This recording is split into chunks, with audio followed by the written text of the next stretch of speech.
Assalamualaikum warahmatullahi wabarakatuh. Perkenalkan, saya Abdul Malik Sayuti, SFIL MBA. Saat ini saya adalah dosen atau tenaga pengajar jurusan Administrasi Niaga Politeknik Negeri Bandung. Selamat datang di video saya, video pernyataan diri dosen dalam unjuk kerja Tridharma Perguruan Tinggi bidang pengajaran.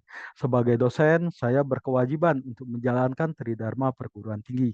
Di antaranya terdiri dari pengajaran, penelitian, dan pengabdian kepada masyarakat. Nah, dalam menjalankan proses atau kewajiban pengajaran, saya berpegang pada DIA, Delivery, Interaction, dan Assessment. Jadi, sebelum melakukan proses pengajaran suatu mata kuliah, saya melakukan perkenalan diri terlebih dahulu dan memperkenalkan mata kuliah yang akan saya ajarkan. Kemudian menjelaskan terkait deskripsi mata kuliah dan kemampuan yang diharapkan setelah mahasiswa mengikuti perkuliahan saya, kemudian materi yang akan dipelajari, kemudian sistem perkuliahan dan metode perkuliahan. Kemudian untuk mendorong terjadinya interaksi antara dosen sebagai tenaga pengajar dan mahasiswa sebagai peserta belajar, saya memberikan pertanyaan-pertanyaan yang dapat mematik pertanyaan-pertanyaan baru bagi dari mahasiswa. Kemudian saya mendorong terjadinya diskusi antar kelompok mahasiswa dengan memberikan suatu kasus-kasus yang harus mereka selesaikan. Nah, selain itu untuk menilai keberhasilan proses pengajaran yang saya lakukan, saya merumuskan metode penilaian. Di antaranya saya memberikan tugas-tugas, baik itu tugas individu dan tugas kelompok, kemudian menyelenggarakan ujian tengah semester, ujian akhir semester, dan selain itu memberikan kuis-kuis sehingga saya dapat mengetahui apakah mahasiswa sudah memahami apa yang sudah saya jelaskan, kemudian apakah mahasiswa sudah menguasai keterampilan yang harus dikuasai di mata kuliah yang saya ajarkan. Nah, saat ini saya mengampu mata kuliah pengantar administrasi dan manajemen. Adapun kode mata kuliah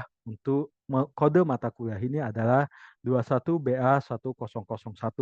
Mata kuliah ini adalah mata kuliah wajib yang harus diambil oleh mahasiswa semester 1 di program Diploma 3 Administrasi Bisnis dan juga program Diploma 4 Administrasi Bisnis jurusan Administrasi Niaga Politeknik Negeri Bandung. Nah, adapun bobot dari mata kuliah ini adalah 3 SKS, di mana 2 SKS-nya adalah SKS teori dan 1 SKS-nya adalah SKS praktek. Mata kuliah ini merupakan mata kuliah teori dan praktek yang memberikan kemampuan menganalisis dan menerapkan administrasi pada mahasiswa. Nah, adapun topik-topik yang diajarkan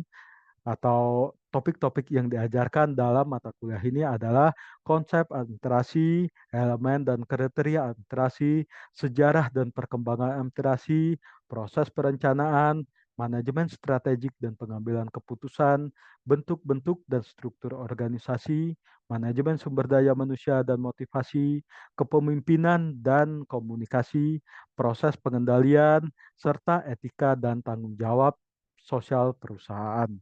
Nah, kemampuan yang diharapkan pada mahasiswa setelah menyelesaikan perkuliahan adalah mahasiswa menginternalisasi nilai, norma, dan etika akademik. Mahasiswa mampu menerapkan pemikiran logis, kritis, inovatif, bermutu, dan terukur dalam melakukan pekerjaan yang spesifik di bidang keahliannya. Mahasiswa mampu merencanakan, menggerakkan, dan mengawasi kegiatan kantor untuk mendukung keberlanjutan operasional perusahaan. Mahasiswa menguasai prinsip dan isu terkini dalam bidang ekonomi, sosial, ekologi secara umum. Mahasiswa menunjukkan sikap bertanggung jawab atas pekerjaan di bidang keahliannya secara mandiri. Mahasiswa mampu menunjukkan kinerja mandiri, bermutu, dan terukur dalam menjalankan pekerjaannya. Mahasiswa mampu melakukan pengawasan, pengendalian, dan evaluasi proses bisnis sesuai standar mutu dan tujuan perusahaan, serta bertanggung jawab pada perusahaan. Mahasiswa menguasai prinsip dan teknik perencanaan sistem, proses, produk, dan komponen menggunakan teknologi pada tataran praktikal. Mahasiswa menunjukkan sikap bertanggung jawab atas pekerjaan di bidang keahliannya, mahasiswa mampu mengkaji kasus penerapan ilmu pengetahuan dan teknologi yang memperhatikan dan menerapkan nilai humaniora sesuai dengan bidang keahliannya. Mahasiswa mampu mengambil keputusan secara tepat berdasarkan prosedur baku, spesifikasi desain, persyaratan keselamatan dan keamanan kerja. Kemudian, kemampuan yang diharapkan setelah mahasiswa mengikuti perkuliahan ini adalah mahasiswa mampu mengidentifikasi kebutuhan sarana, prasarana, perizinan, serta melakukan pengadaan sarana dan tenaga kerja. Kemudian mahasiswa mampu menganalisis permasalahan dalam konteks kantor dan bisnis. Mahasiswa menguasai konsep teoritis teknologi bisnis yang diperlukan dalam suatu bidang spesialisasi di bisnis dan perusahaan.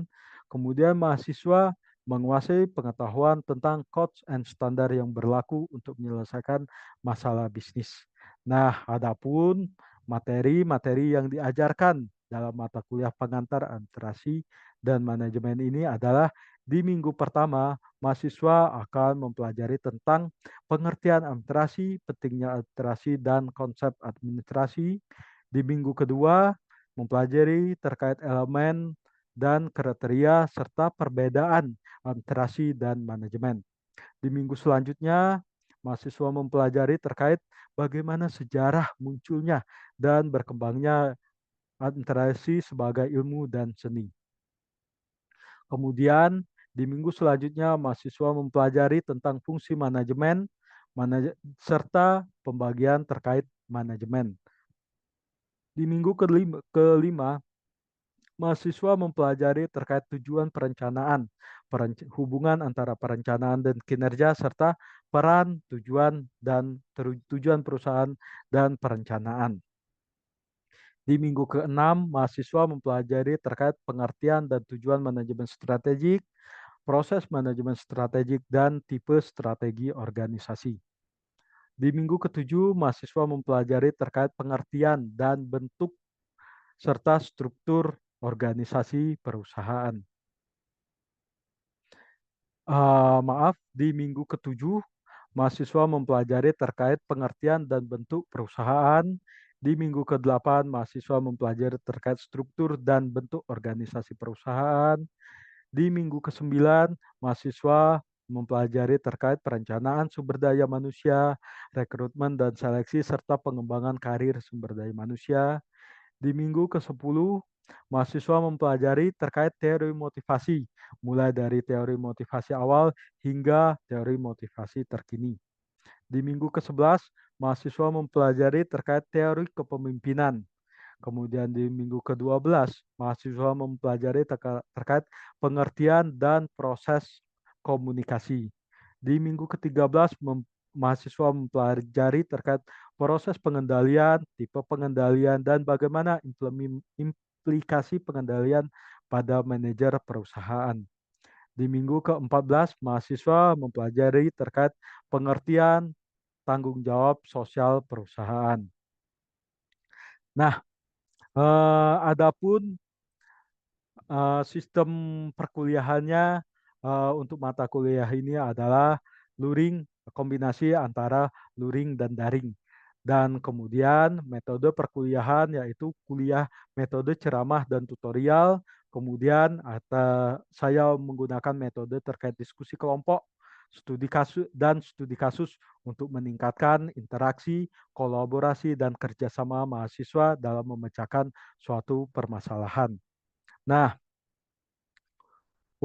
untuk mengukur keberhasilan, saya menerapkan basis evaluasi yang berkenaan dengan evaluasi aktivitas partisipasi mahasiswa, kemudian kognisi pengetahuan mahasiswa melalui tugas, kemudian keterampilan mahasiswa melalui penilaian praktek, kemudian terdapat ujian tengah semester dan juga ujian akhir semester. Nah, baiklah, demikian penjabaran saya terkait mata kuliah yang saya ajarkan. Sampai bertemu lagi di video selanjutnya, yaitu video terkait pelaksanaan perkuliahan. Assalamualaikum warahmatullahi wabarakatuh.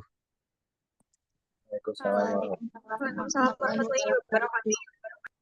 Nah, baiklah, terima kasih rekan-rekan semua atas kehadirannya. Nah, selamat datang dan selamat bertemu lagi di mata kuliah pengantar administrasi dan manajemen. Nah, sekarang kita udah minggu ke-9. Iya kan ya, Diva ya, minggu ke-9 ya. Ya, Pak. Nah, di minggu ke-9 ini topik kita adalah tentang manajemen sumber daya manusia.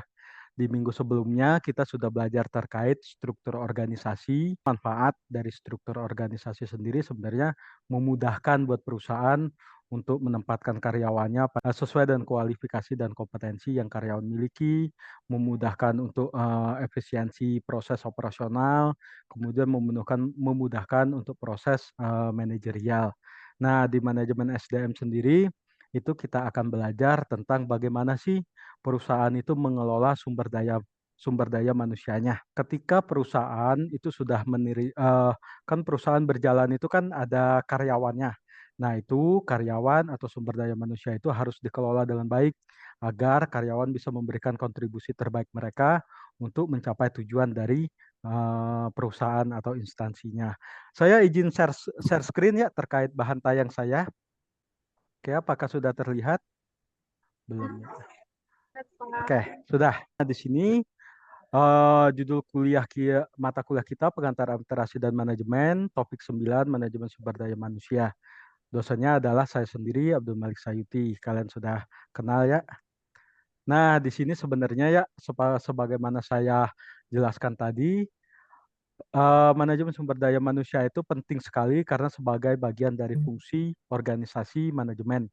Fokus dari manajemen sumber daya manusia itu adalah seleksi, pelatihan, evaluasi angkatan kerja, hingga pada pengembangan karir di instansi atau perusahaan.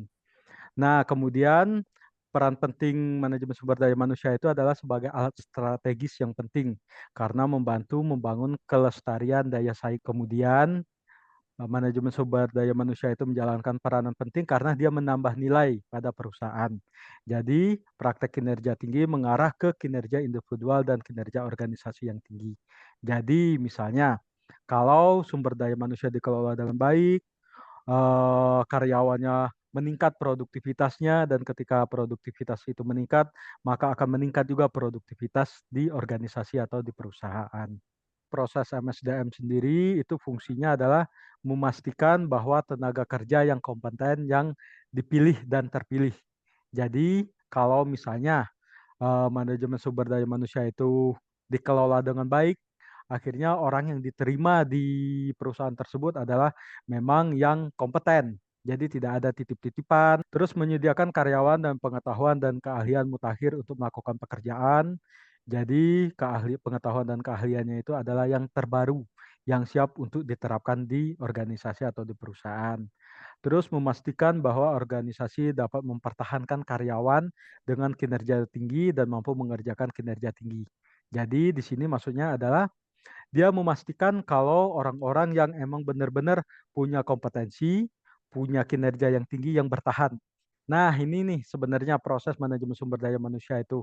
Kalau kita lihat dari awal sampai akhir itu ada perencanaan, kemudian dari perencanaan itu ada rekrutmen, kemudian ada proses seleksi, kemudian setelah karyawan terseleksi, ada orientasi dan pelatihan, setelah diorientasi dan diberi pelatihan, karyawan itu menunjukkan kinerjanya, dikelola kinerja tersebut dengan manajemen kinerja, kemudian diberikan kompensasi dan benefit atas kinerjanya, kemudian pengembangan karir. Jadi dengan demikian ketika proses ini berjalan dengan baik, pada akhirnya ketika pengembangan karir dijalankan dengan baik, karyawan yang kompeten dan berkinerja tinggilah yang nanti bekerja di perusahaan kita. Manajemen sumber daya manusia itu dipengaruhi oleh lingkungan. Pertama itu dari serikat buruh.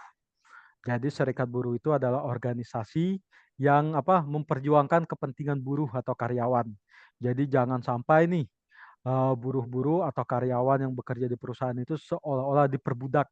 Terus ada hukum dan regulasi pemerintah. Jadi pemerintah juga meregulasi misalnya terkait upah minimum, terus meregulasi terkait jam kerja maksimal untuk lembur dan lain sebagainya. Nah, di sini juga ada perencanaan. Kita masuk ke proses perencanaan. Proses perencanaan itu, perencanaan sumber daya manusia, itu adalah ketika manajer memastikan karyawan memiliki jumlah yang tepat, tidak kurang dan tidak lebih, dan orang yang tepat menempati posisinya. Di apa namanya tuh, dilakukan perencanaan, dia dilakukan, analisis persediaan sumber daya manusia. Jadi penilaian status sumber daya manusia organisasi terkininya seperti apa. Ini job deskripsi ya. Nah, ini pertama itu ada namanya deskripsi pekerjaan. Nah, ini maksudnya adalah pernyataan tertulis atas apa yang harus dilakukan oleh orang yang menjalankan pekerjaan tersebut. Bagaimana pekerjaan tersebut dilakukan dan mengapa harus dilakukan. Seperti itu sih sebenarnya. Jadi emang kaitannya nanti akan menjalankan SOP-SOP yang ada di perusahaan juga. Kemudian ada spesifikasi pekerjaan. Nah, jadi nanti disesuaikan setelah adanya deskripsi pekerjaan, spesifikasinya apa, kualifikasi minimum apa yang harus dimiliki untuk menjalankan pekerjaan tersebut. Contoh, misalnya untuk officer, spesifikasi atau kualifikasi orang yang menempatinya minimal D3. Nah, kemudian setelah kita merumuskan deskripsi pekerjaan, kualifikasi yang dibutuhkan, kita akan merumuskan bagaimana sih merekrut, mencari, mengidentifikasi, dan menarik pelamar untuk melamar di perusahaan kita. Terus adanya misalnya dari analisis pekerjaan, analisis jumlah tenaga kerjanya, ternyata kita tuh surplus kelebihan jumlah karyawan. Nah ini bagaimana nanti? Rekrutmen, nanti ada bentuk-bentuknya. Terus sekarang yang banyak berkembang ya, apalagi Gen Z, itu ada e-recruitment. Jadi rekrutmennya itu tidak datang langsung. Sekarang itu udah elektronik. Jadi melalui situs web atau online recruiter. Situs web, misalnya kalau kita buka ya web di perusahaan, itu biasanya ada menu karir, nanti drop CV di sana. Terus ada online recruiter, ya JobsDB, Jobstreet itu bisa dimanfaatkan. Bahkan LinkedIn juga bisa e-recruiting sekarang. Ini proses seleksi sebenarnya ya, proses seleksi ini adalah lanjutan dari proses rekrutmen. Jadi proses seleksi itu adalah memilah mana yang paling cocok nih di antara pelamar. Tentu dan pertimbangkan pelamar ini akan sukses untuk menjalankan pekerjaannya. Jadi yang paling sesuai dengan kriteria seperti itu. Nah, ini alat seleksi ya. Nanti saya akan membuka sesi tanya jawab. Terus alat seleksi pertama ya, ini sebenarnya alat seleksi, terus ini juga menggambarkan dari alur atau proses seleksi juga. Ada formulir aplikasi untuk seleksi administrasi biasanya.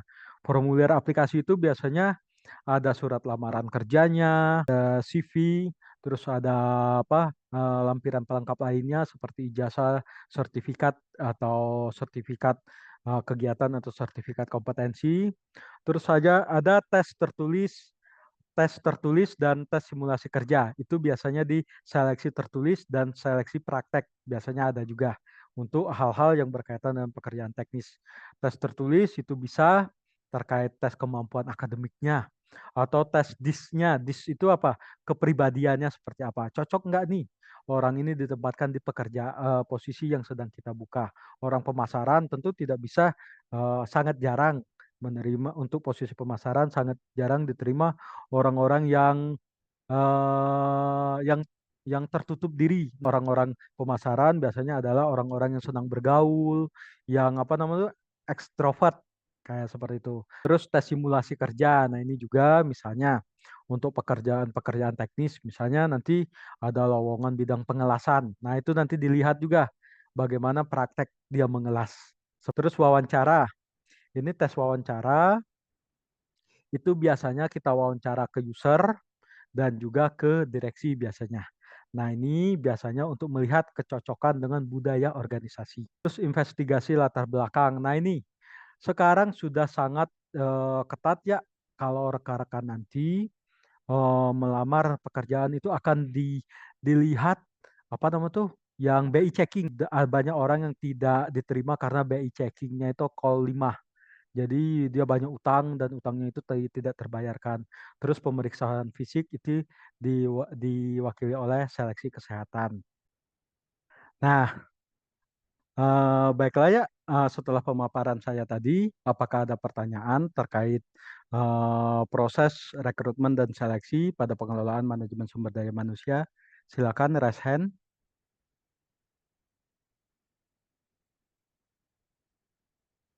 Oke, si Ina Wadiatul. Nah, baiklah Ina, dipersilakan Ina. Baik Pak, terima kasih atas kesempatannya. Saya Nawadiatul, izin bertanya Pak. Tadi kan Bapak udah ngejelasin tuh proses seleksi dari mulai uh, formulir pengaplikasian sampai akhirnya apa sih cek buat backgroundnya ya Pak, kayak background checking dan lain sebagainya. Nah di sini aku mau tanya Pak, kalau misalkan pada proses wawancara tuh dan kayak proses-proses rekrutmen lainnya, ada nggak sih kayak indikatornya? Jadi kayak HR tuh sebelumnya membuat indikator penilaiannya atau kayak gimana Pak? Masih apa ya? Kayak bingung gitu Pak. Kalau misalkan wawancara kan subjektif ya penilaiannya. Ada nggak sih kayak indikator yang per poin gitu Pak dinilainya? Nah, baiklah, terima kasih banyak Ina Wadiatul. Pertanyaan yang sangat bagus sekali ya. Karena memang ya, kalau misalnya dulu ketika saya berposisi sebagai fresh graduate, itu saya agak deg-degan setiap kali ada panggilan untuk wawancara kerja. Namun, jadi gini, sebenarnya wawancara kerja itu adalah mengcross check apa namanya itu kompetensi dan kualifikasi kita yang kita cantumkan di CV kita. Seperti itu. Jadi kalau misalnya di CV kita punya portofolio dalam membuat SOP manajemen sumber daya manusia. Terus di CV kita memiliki background D3 administrasi bisnis, namun kita punya SKPI terkait Microsoft Office spesialis. Berarti Microsoft Office-nya udah fasih. Nah, itu sebenarnya. Nah, bagaimana sih sebenarnya si pewawancara itu menggali apakah benar nih kompetensi dan keahlian yang di apa diperlihatkan oleh si pelamar kerja ini sesuai dengan kebutuhan kita dan apakah ada indikasi pembohongan publik atau tidak. Itu biasanya terkait wawancara itu indikatornya disusun sendiri oleh si perusahaan. Mereka mau menekankan pada aspek apa. Namun metode wawancaranya itu adalah eh, yang terbaru adalah behavioral event interview. Jadi dia menggali bagaimana ketika si pelamar kerja itu menghadapi situasi-situasi tertentu. Jadi dia diberikan seperti kasus, misalnya dia melihat IP kamu 3,00. Dia pasti mengapa nih 3,00, nilai apa saja yang jelek. Misalnya yang jelek adalah nilai manajemen operasional. Mengapa itu jelek nilainya? Dan apa yang kamu lakukan ketika nilai itu jelek? Apa yang kamu lakukan untuk diperbaiki? Karena dia ingin melihat perilaku kamu ketika menghadapi suasana tersebut. Dan ketika ke depan, jadi gambarannya ke depan ketika kamu dihadapkan oleh suasana atau kondisi yang seperti itu, kamu itu akan melakukan apa? Nah, seperti itu sebenarnya Inaya. Jadi terkait indikator, pasti disusun sendiri oleh perusahaan. Dia ingin mengedepankan pada apa? Biasanya kalau untuk lowongan bidang pemasaran, pasti dia ingin melihat seperti motivasi kamu, terus bagaimana kepribadian kamu, terus bagaimana daya juang kamu. Karena memang ketika di pemasaran, itu daya juang, kepribadian itu sangat berpengaruh. Jadi jangan sampai nanti orang yang melamar itu orang yang ditolak sekali langsung jiper, langsung putus asa. Di pemasaran misalnya, wawancaranya itu adalah menggali orang-orang ini benar nggak sih orang-orang yang punya daya juang tinggi tidak tercapai target dimarahin besoknya bangkit lagi. Baiklah, ada pertanyaan lain, Siska mungkin? Fauzan Mukti, silakan Fauzan. Baik Pak, saya izin bertanya mengenai topik ini. Jadi Pak, bagaimana apakah ada kasus di mana jika sebuah perusahaan sedang membuka rekrutmen dan pastinya sebelumnya perusahaan tersebut sudah mengeset standar tertentu ya Pak untuk calon-calon pelamar dan bagaimana apabila ternyata pelamar yang sudah mendaftar itu tidak memenuhi standar atau sedikit gitu Pak yang memenuhi standar dan itu tuh masih belum mencukupi. Nah, baiklah, terima kasih Fauzan. Nah, ini sebenarnya seringkali ditanyakan oleh si pelamar kerja ya. Jadi, bagaimana nih kalau tidak sesuai kompetensinya itu tidak memenuhi apa yang diinginkan? Biasanya, posisi tersebut tetap dibiarkan kosong. Dan jika ada keputusan manajemen yang menyatakan kalau itu tetap harus diisi, maka akan ada batch selanjutnya, batch rekrutmen selanjutnya. Karena mengapa? Kalau dipaksakan dari jumlah pelamar itu tidak kompeten, dipaksakan diterima, akhirnya kita kesalahan lagi dong dalam rekrutmen. Kesalahan rekrutmen adalah menerima orang yang tidak tepat. Seperti itu ya Fauzan ya. Oh baik Pak, jadi mending lebih baik ditunggu dulu saja gitu Ya, Pak sampai ada yang memenuhi dibuka standar pelamarnya batch gitu. batch selanjutnya. Nah, baiklah ya. Mungkin dengan dua pertanyaan tersebut sudah cukup ya. Nah, jadi sebenarnya memang manajemen sumber daya manusia khususnya untuk proses rekrutmen dan seleksi ini sangat krusial perannya di perusahaan karena gini, ketika apa namanya itu analisis pekerjaan, kalau misalnya jumlah karyawan yang sangat kurang, berarti tingkat lembur akan sangat tinggi. Banyaknya lembur bukan mengidentifikasikan itu perusahaan yang produktif ya, tapi justru mungkin akan meningkatkan potensi-potensi burnout. Burnout itu kebosanan dari karyawan-karyawan yang lama, akhirnya pekerjaan menumpuk, deadline terlampaui. Deadline terlampaui itu apa? Makin molor seperti itu. Nah, baiklah ya, sebagai bahan evaluasi, nanti rekan-rekan secara berkelompok. Sudah terlihat, Pak. Oke, nah ini tugas buat rekan-rekan ya. Nanti rekan-rekan berkelompok sebagaimana pembagian kelompok yang di awal semester. Jadi rekan-rekan mengerjakan tugas satu. Jadi di tugas satu ini kasusnya adalah Bank Tabungan Negara adalah salah satu perusahaan perbankan di Indonesia yang berada di bawah Kementerian BUMN. Jadi tahun 2022 bank ini meningkatkan target pendapatan dari 20 triliun menjadi 24 triliun. Nah, semakin target meningkat, bank membutuhkan karyawan-karyawan baru yang ahli dalam riset pemasaran untuk memahami kondisi pasar. Nah, kebutuhannya adalah 5 kantor wilayah. Jadi karyawan itu akan ditempatkan di 5 kantor wilayah. Kanwil Bandung, Semarang, Jogja, Kanwil Surabaya, dan Medan. Terus terdapat lowongan 1 orang kepala seksi riset pemasaran di masing-masing kantor wilayah dan 2 orang staf bagian riset pemasaran pada masing-masing kantor wilayah. Nah, tugas rekan-rekan semua adalah merumuskan langkah-langkah rekrutmen dan seleksi untuk memenuhi kebutuhan tersebut. Dikumpulkan di pertemuan selanjutnya. Oke, sebentar.